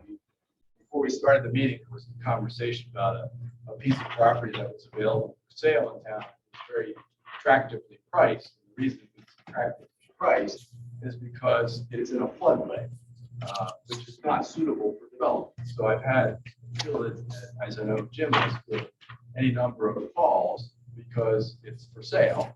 And you look at the lot and say, wow, this could support a 2 or 3 family unit based on the lot size. But because it's located in a floodway, it really can't support any development at all. And that's the reason why actually the town is trying to secure monies from the federal government to acquire it, to preserve it as open space for flood protection. So that's just a granular example of that. What happens at the end of the rainbow when you do get 10%? Is it a 4-year moratorium? If you get 10%, then you cross the finish line, you're done with the 830 Gs. But cautionary tale, and I know it's brought up before. If I look back at 830G, the Affordable Housing Appeals Act became law in 1989, 1990. And I believe at that time there were roughly less than 3 dozen communities, there were roughly 31 or 32 communities that were exempt, that they had achieved the 10% of their housing stock. Fast forward to today, there's still roughly 32, 33 communities that are exempt. And it's very hard to move the needle in that way. I think Alexis started off her comments by how many housing units it would take just based on our existing formula across that. So for me, unless we're talking about strategies where we figure out a way to better utilize or leverage our existing housing stock, and we have programs that do that. We help homeowners in exchange for some type of a covenant to do repairs around their house. We do the same for landlords if they provide deed restrict their property for a period of time to make their rents affordable. All those count towards our inventory. We just don't have, we do 2 or 3 units a year. We do 20 or 30 or 40 units. Those are the types of questions I think we want to get at, because that's a way we're not trying to build our way out of it. We're trying to utilize our existing housing stock in a smarter way. And that's part of the discussion when we talk about accessory dwelling units. Accessory dwelling units are a way in which we can better utilize our existing housing stock and provide a way for seniors to age in place. And I know the Fairfield Senior Advocates were instrumental in getting the zoning commission to enact regulations to make it easier for people to build that. And whether they're restricted or not, they still provide a measure of affordability. We'd like to figure out a way in which we can get credit for those units, and that's another thing. So, Go further into that comment about accessory dwelling. What exactly is an accessory dwelling? Zoning regulations permit accessory apartments in most single-family homes. And what that means is it's a self-contained unit within the house that's no more than 40% of the gross floor area of the whole house and occupied by not more than 2 individuals. And the owner of the property, to distinguish that from a 2-family house, you can own a 2-family house and rent both units. It would be a landlord. Right. In an accessory dwelling unit, the owner of the property has to reside in either the main house or the apartment. It can't be an absentee landlord situation. So how would you build that? Are you saying that as long as it meets the 40% threshold, you would allow someone to put an addition on the back of the house that is a separate dwelling, separate dwelling? Correct. Correct. If it meets all the other zoning criteria, setback, lot coverage, et cetera, you can have an accessory dwelling unit. Our experience is that we have about 175 accessory apartments on the books presently. More often, by and large, those are mostly family situations to mother-in-law apartment, or the kids come back to school. Realistically, most people don't want to be living. They don't want to have someone they don't know necessarily renting. But it's also an opportunity if you might not be able to afford the full mortgage price on your own, but if you can supplement income with a rental unit, you might be able to swing it. So for seniors that want to downsize into a smaller unit and help defray their cost, a rental is an option. So it's an option out there, and it's been around since the mid-80s. We've recently changed the regulation to permit additions. One of the largest restricting factor in the regulations before that was the house had to be there already. You can't put an addition on to accommodate it. It was designed for a larger house. Maybe you don't need all that size, create a unit within it. The regulations now permit an addition to be constructed to accommodate. Or in some cases, in the larger zones, even a detached structure. The variance setbacks remain the same. You need to meet the same setbacks as the primary structure. Okay. What's the smallest square footage you can have for an affordable housing so that it counts as a unit? Actually, there is no minimum dwelling unit size any longer. That's one of the elements of the state legislature passed last year in the zoning, restructuring the Zoning Enabling Act, was to prohibit a minimum dwelling unit size. So, but the health code requires, certainly, it's about roughly about 350 square feet. So you could have someone who has 1,000 square foot house and literally put a partition, would it count then as 2 units? Well, the accessory apartment reg requires that the accessory apartment not be more than 40% of the total square footage. You have 1,000 square foot. You can put 600 to 400 theoretically. Let me just jump in on that. I think any unit created has to comply with the health code and the building code. But the zoning regulations generally do not wade into those areas anymore because of the change in the statute. But the health and building code still applies, fire code, et cetera. So if you could meet all of those within the building size you described, then zoning would not prohibit that. Alice, so we're gonna see your house get knocked over. Jim, make sure you drive by every week or so, see what. You're gonna need permits for that, sir. All the new apartments that have gone up between, in town, how many apartments has it been, like in the last couple of years? I'm just curious. I've got a spreadsheet that has all that. I mean, just to give you round numbers, Anchorage, where the old Dyson Club has 90 units. Yeah. The 2 trademark projects are 101 and 160 units respectively. So St. Thomas. and- St. Thomas, that's 13 units. Uncle Place is 23 units. So somewhere in the 400. And it's gonna be- That's your. My house. Anchorage is 90 units. So, approximately 600 maybe? No, about 400 to 400.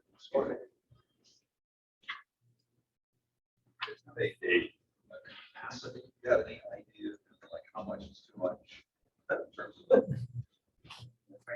single is important. I think the biggest restricting factor of some of that is going to be just how much capacity there is in the. I'm sorry.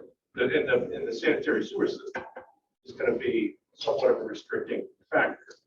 The Water Pollution Control Authority reviews any application in order to tap into the sewer line. You have to demonstrate that there's capacity in the system to accommodate it. Sometimes that requires infrastructure investment to be made to increase that capacity as part of the Metro Center. There's an element of that which is going to increase a particular sewer line to build in that capacity. So it's a lot of factors that add up individually to get to. You ever just consider sheer density? How it changes the unit and what it does to. I mean, this place is very different. I'm not saying that's good or bad. But we're just stacking and stacking. Is there a capacity? Is there a limit? We say we can't go beyond that. Just set the number of units at this point? No. There's not If you got the money, you if there's all the other capacities work. The traffic, I mean, going down the post road on anything between ways, all the people up the highway, whatever, but just sheer traffic. It's unlike, it's unlike anything I've ever seen in all the years I've been here. Traffic What's changed over time? Completely. You can't get from point A to point B in say 5 minutes. That's really what. No can do. What's changed more than the actual 24-hour volume, that volume, believe it or not, really hasn't grown. It's actually decreased in some cases. But what's different is if you look at a traffic report 15 years ago, and they studied the 24-hour period, and traffic engineers will define what the peak morning, what the peak hours are, right? And if they graph 24 hours worth of traffic, there'd be a giant bulge between 7:30 and 9 o'clock in the morning, and then it decreases. And then at 4 o'clock, 6 o'clock, there'd be another big bulge. And then in between, during the day, it would be much less. If you look at that now, that those peaks, the midday traffic doesn't really drop down as much as it did. It's more of a plateau. That traffic is spread out over much more hours of the day than a morning, afternoon peak. That there's way more midday traffic than there used to be. But if you look at 24-hour total volumes, they're not substantially different than they were 10. I don't know. I would invite you to go on the post road report while you're down to 4:30 and go north and see how long it takes you to get from the city once it's backing up into Southwest Center. That has a lot to do with commuter traffic, because now commuter traffic starts at 2 o'clock. We have 6 on and off ramps coming from I-95 at Fairfield. So you're talking, they're coming here, they're coming here, they're coming like this. And where it used to be 4:30, 5 o'clock, now you moved it up 3 hours. So you've got school buses, you've got commuter traffic, you've got people running out to soccer games, to football practice, to whatever. So we're all converging on the same area. So it's always going to be different. But on that note, if you look at what's happening with all these buildings coming in, we're adding more people from out of town, which is also increasing the traffic. It's not the people that are living here that are renting these places, it's people coming in. And that's why we won't ever meet the 10%. There's no way we can meet the 10% with the way it's coming in now. So. You haven't said it. I have a budget question, actually.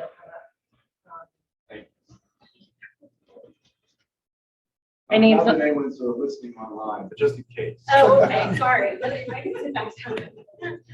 I have no idea. Yeah, I guess there's nobody chime in. That's too bad. It's, I know, right? My name's Alyssa Kent. I live a 15-year resident of Fairfield.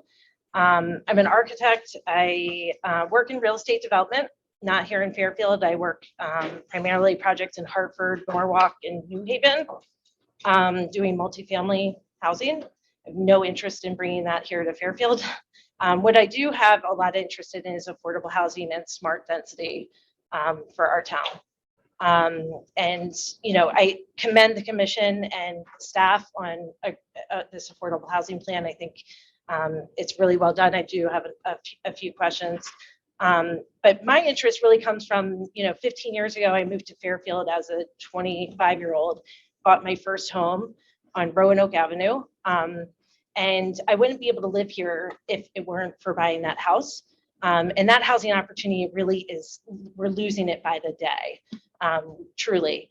And I still own that home. I rent it out. I plan to keep it forever so that I hope that my kids, because I don't see a pathway for my kids to live in Fairfield initially, unless I still have that home for them. So that's staying with me forever as an insurance policy to get my kids back to Fairfield.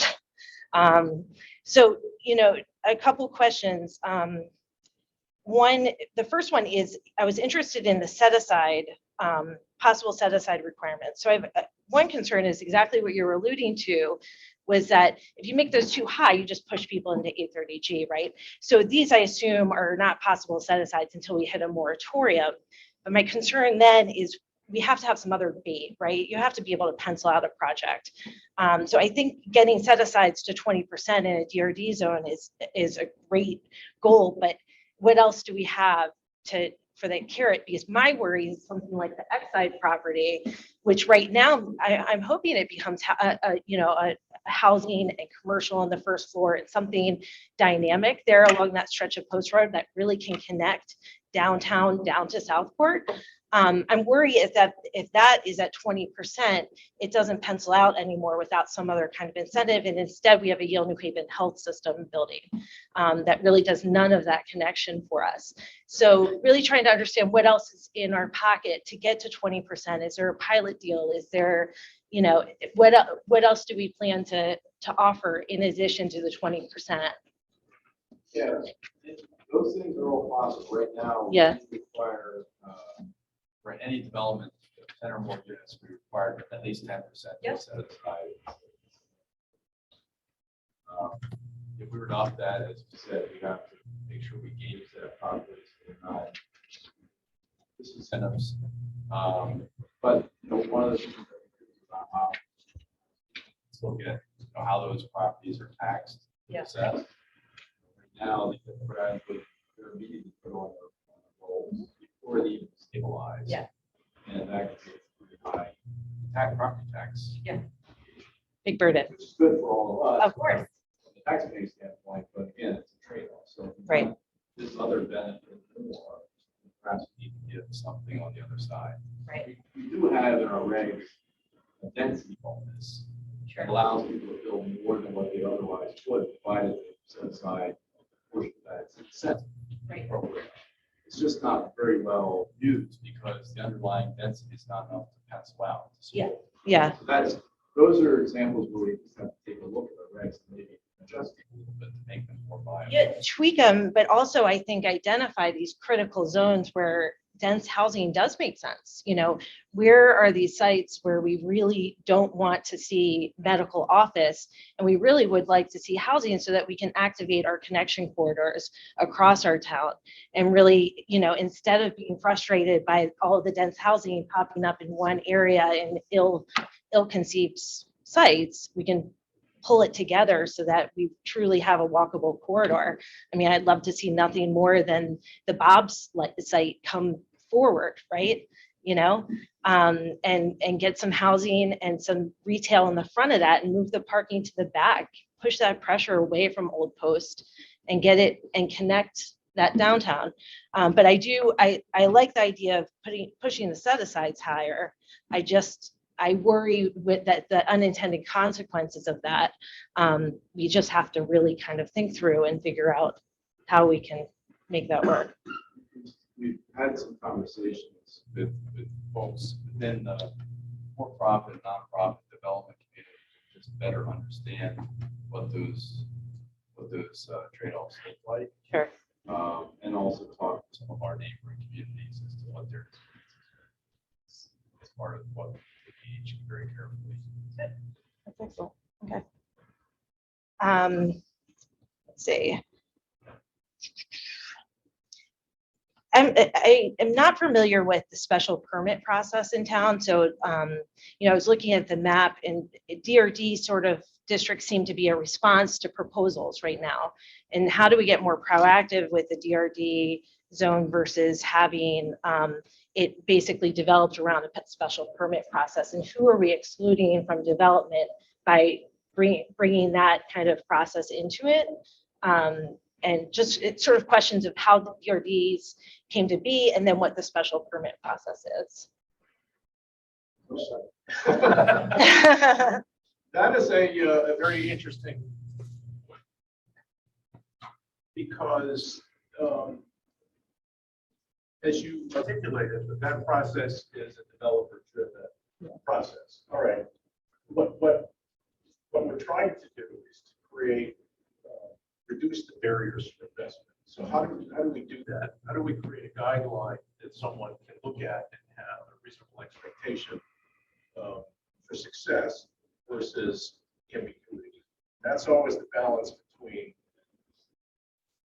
what's referred to sometimes as a right development. That if we lay out the criteria, and you meet all these standards and the design specs and the density, then you get the approval without going through a more rigorous process. But that's finding that balance between discretionary decision making and non-discretionary decision making is always the challenge. So we don't, as a town right now, this plan doesn't incentivize, or we're not planning to proactively make more DRD zones or dense TOD. Well, I think what this plan articulates initially is consider modifying the regulations to allow greater opportunity to provide an incentive to do something more than right. whether or not that results in identifying specific parcels to say, this is pre-approved for X. Yeah. Should you wish to do that? That's always a difficult challenge. It's always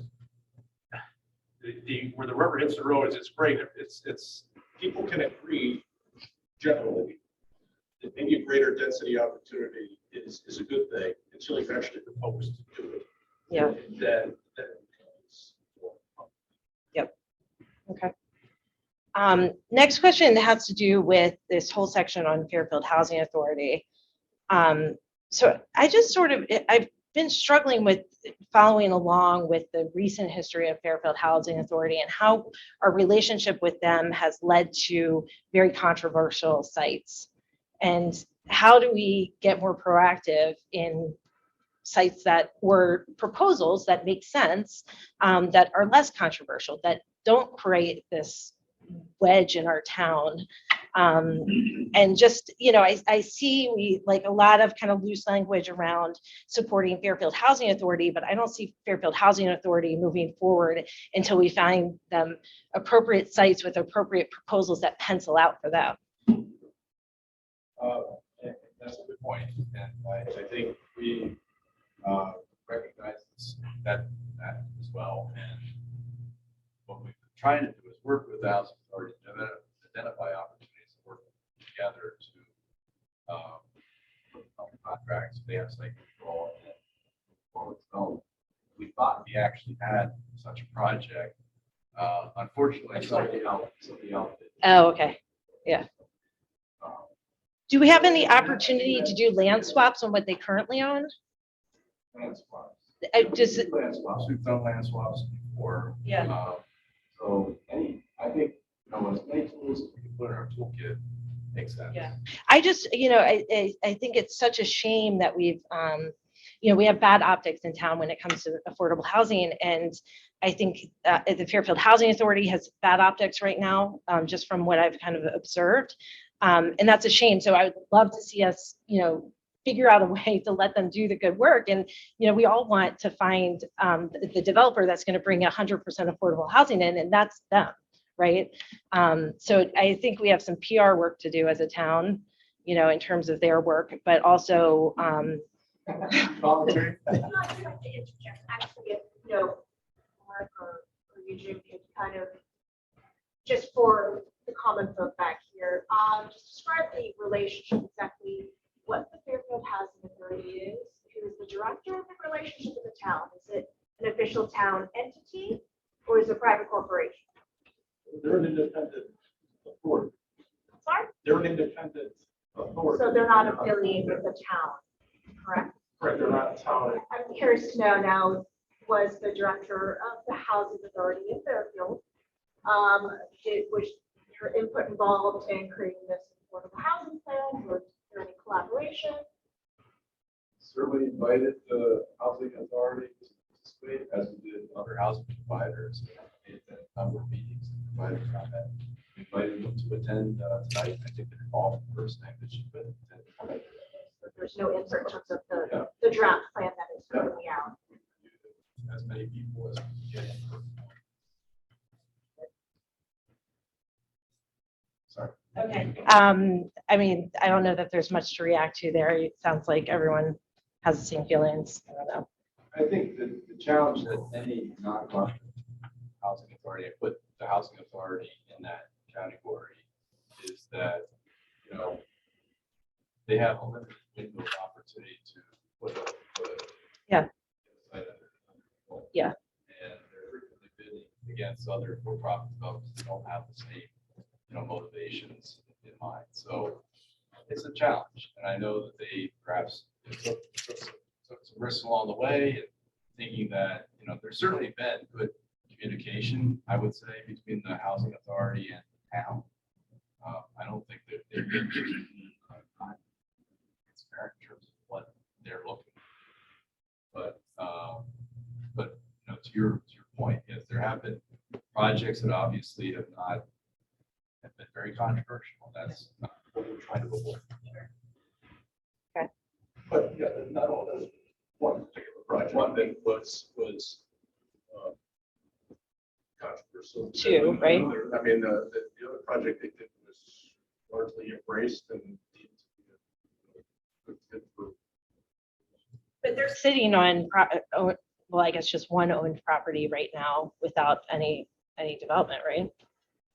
Yeah, and I mean, that's just depleting their their ability to do any additional work, I assume. I haven't spoken with her in a while, but you know, I'd certainly love to see them more involved in a collaborative manner.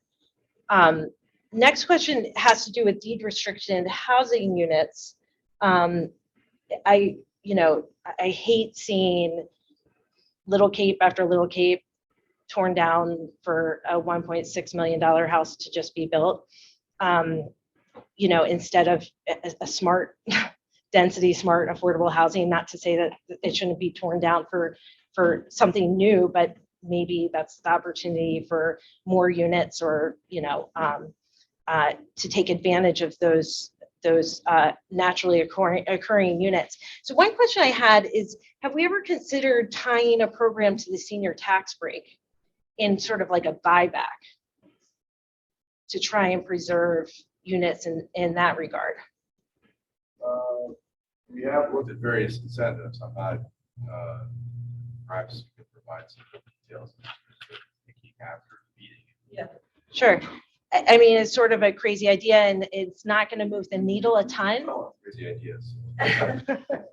I mean, you're not an architect that joins development without, being full of crazy ideas. It's not, obviously, I recognize it's not going to move that needle a ton, but the optics of it, when we start to look at how we're responding, certainly help in so many regards. So, I just think there's an opportunity that, again, is not going to solve our 10% affordability problem, but is certainly going to buy some goodwill and maintain some neighborhoods and some character and all that good stuff. So sorry, I'm taking so much time, but I think this is my last question, although it may lead to more.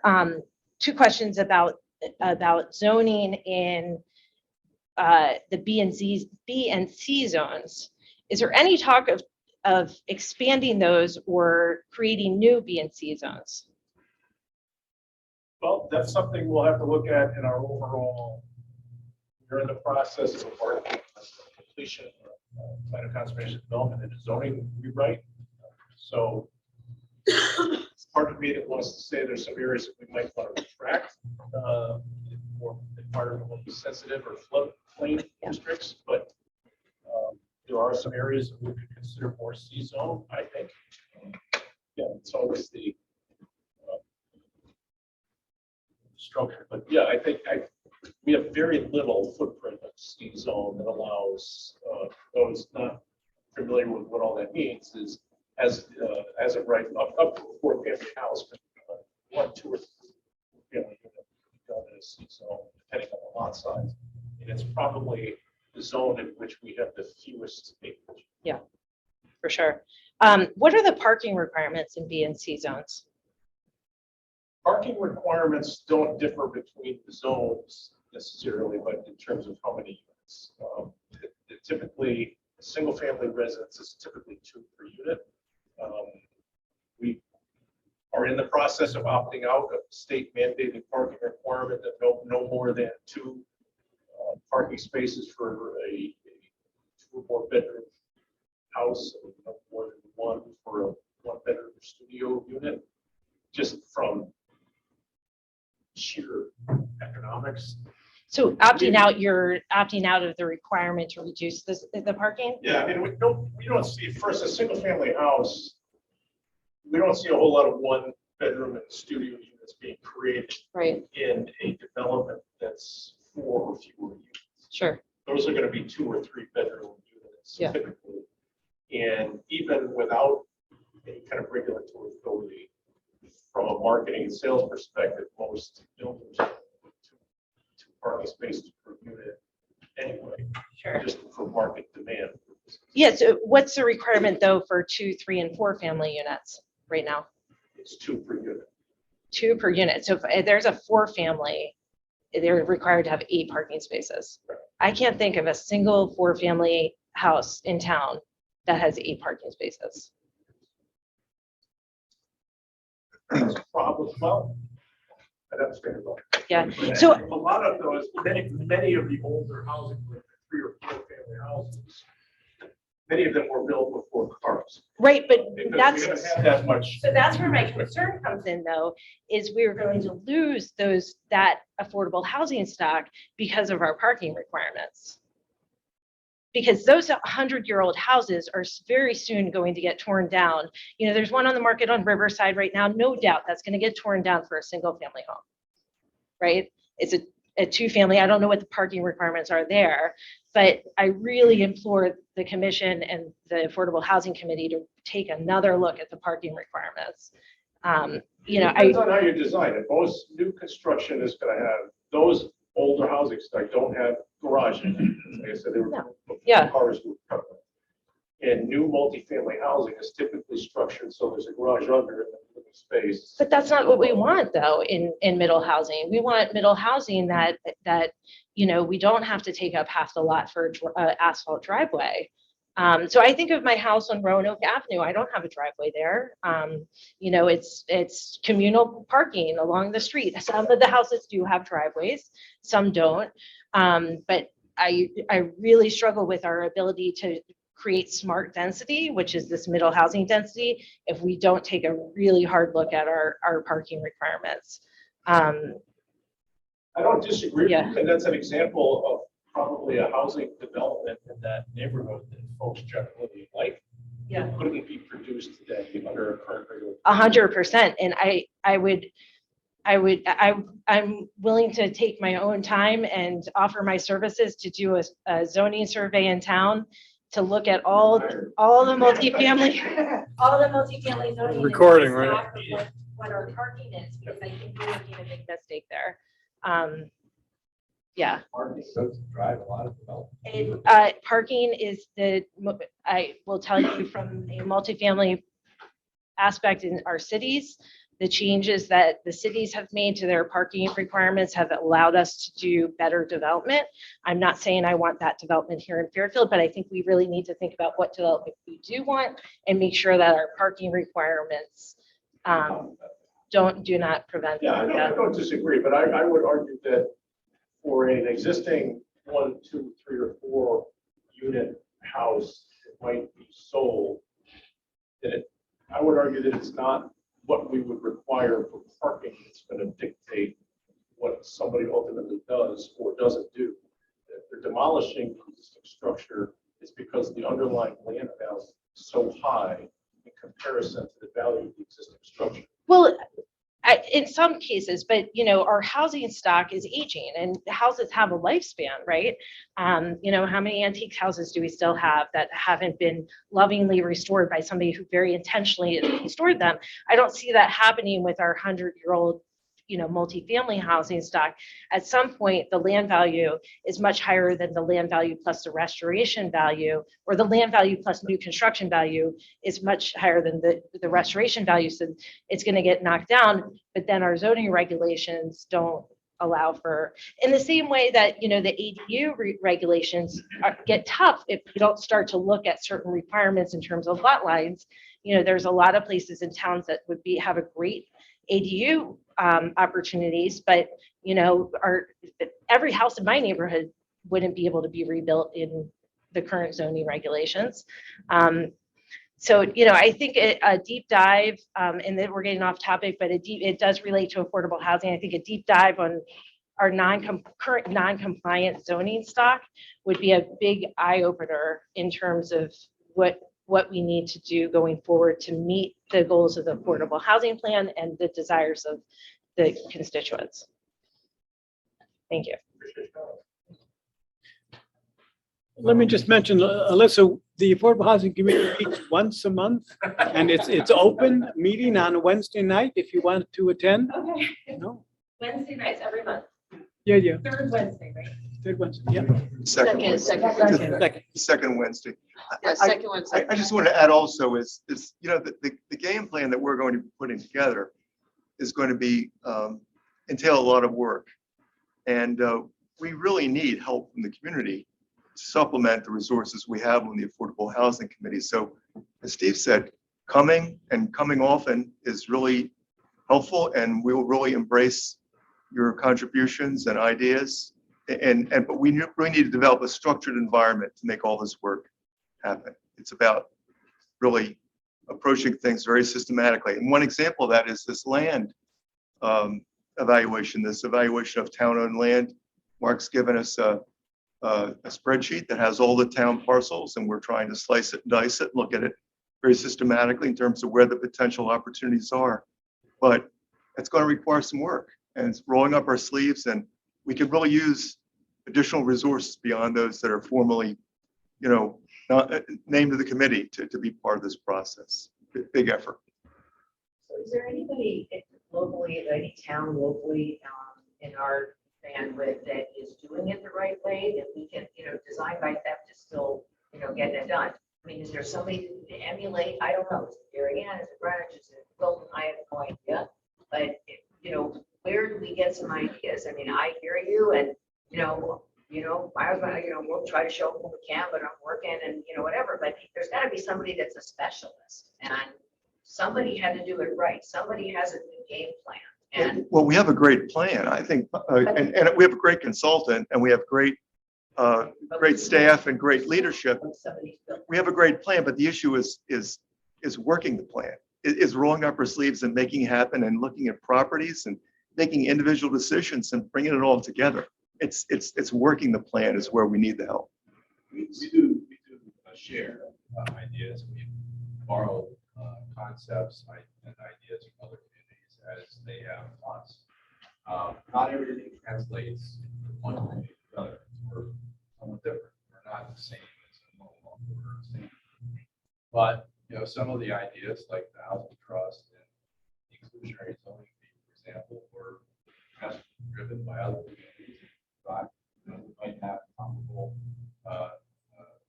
situation here. We can apply it. So that those things that we can borrow from other communities, we're always looking to, whether it's in Connecticut or someplace else. Donations to the trust fund would be great. Of anybody. It'll help us towards the goal. A quick example, the ADU regs that Mark and Jim talked about, when we put together that recommendation, when Fairfield Senior Advocates put that recommendation together, we looked at a whole series of other towns that had ADUs, and we tried to pick the best and sort of benchmarked against those other towns, and we try to do that on other aspects of our work as well. What's the relationship with public transportation in our, we don't really have control over our public transportation, right? That's the GBTA.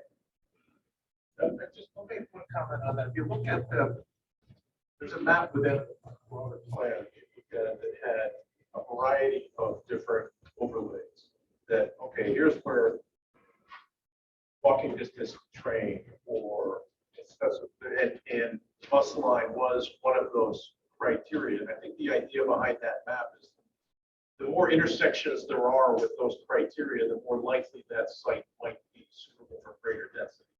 That if it is in close proximity to a bus line or a train station or has sewer capacity or all of those criteria, the more of those boxes that are checked, the more you could argue that that's an area that wants to justify greater density than an area that has fewer of those boxes checked. But aren't there places that public transportation, we don't have control over it? First of all, if you want to get from Black Rock down to Fairfield on public transportation, you have to go through Bridgeport, State Street. I believe. It's just the way the GBTA does it. And I don't know what I'm talking about. But you're right. I mean, the fact of the matter is, in terms of bus transit, your geography of service is somewhat. So you can walk to the sidewalks, but. Okay. First, let me say thank you. I think this has been a very good, broad discussion. I want to just mention a couple of things. From the discussion tonight, you can see how many different factors are involved, how complicated it can be. The overarching goal, though, that we're working with is to improve housing options in town for our seniors, for our children that want to move back into town, municipal workers, the first-year teacher, firemen, policemen. And that's really difficult in a town like Fairfield that is so desirable and so expensive. The plan that we're developing is a plan of recommendations, of ideas. The Affordable Housing Committee, though, cannot dictate anything. We can't change zoning. We can't loosen up on the parking. All we can do is make recommendations on ideas that we think might work. Tonight before the meeting, I looked at the multiple listing service, and there are 82 homes listed for sale in town. And almost half of them are listed for more than $1 million. And the median is $900,000.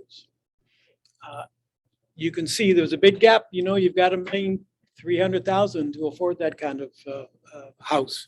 So we have a lot of work to do. As Urban said, though, we need the help of everybody. So thank you for your time tonight and your ideas. Just one thing to tack on to what Steve just said, 84? 82. Typically, this time of year, there's probably between 250 and 350 houses for sale. So the lack of supply of available for sale housing is contributing greatly to the escalation in price. Let me just lastly say that you guys can probably tell tonight that the town is very fortunate to have really good people working for it. Jim and Mark were really, really lucky. They're two of the best I've come across. So thank you guys, and thank you. Shout out to our consultant, Glenn, because I don't know of a consultant that's worked in more communities in the state of Connecticut than Glenn has. So in terms of broad perspective, and we don't have, we're kind of siloed here in Fairfield. We're aware of what our peer community is doing, but Glenn has had his finger in more community than most consultants. Just goes to show you how good you are. Thank you, and good night.